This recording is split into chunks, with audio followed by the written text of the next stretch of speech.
obviously we've mentioned, Chris, that the Ryder Cup is a huge event for both Hazeltine and yourself. It's going to bring different pressures to you, though, I'm sure. Have you had any help from the PGA in terms of perhaps media training or something like that?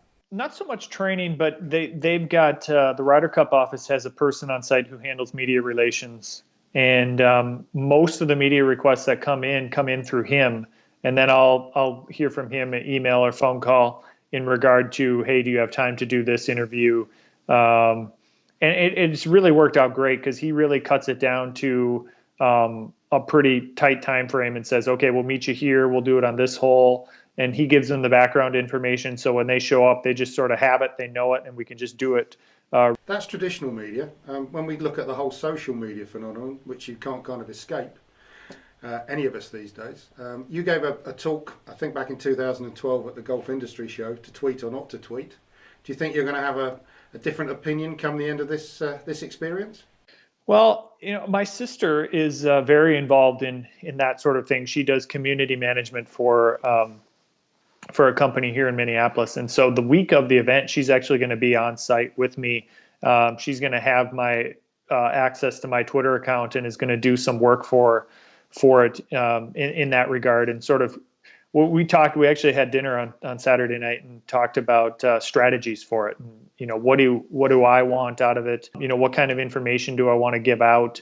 Do we want to do a Q&A at some point during the day? And I think that's the kind of stuff we're looking at is, I was one of the first people as a golf course superintendent, to use it on a regular basis. And so I think that this event, if done right, gives the opportunity to sort of, blaze another trail in that regard and tell our story, our side of what's going on, and tell, what the maintenance of the course is like to people who maybe don't know, or people who in the industry who just have an interest in it.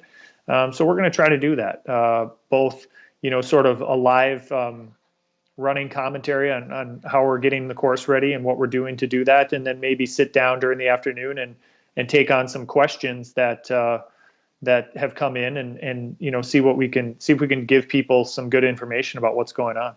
Obviously, this has been a really long journey for you, since coming to Hazeltine. The whole build-up, we're talking about identifying what machinery you need, what volunteers, how you guys are going to work, how they think, how they're going to feel, pleasing the club. It must be an extremely demanding position. How do you at any point try to switch off without obviously burning out? Going into this whole thing, I've looked at it and wanted to try to keep things as normal as possible. Maybe things wouldn't be normal for myself, within my head and the information being processed on a daily basis and that sort of thing.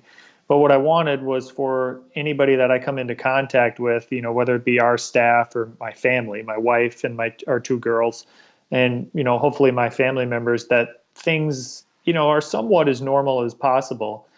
From a personal standpoint, it's a little bit like a golf season, especially this one, is a little bit like the way that turf responds to stress. So, in Minnesota, the turf comes out of the winter, it's raring to go, it jumps out of the ground, it grows like crazy, and it can handle some stress. You get a 90-degree day in May, it dries out in May, no problem, the turf can handle it. But as you go through the summer, the days get longer, the stress becomes greater, it compounds on itself.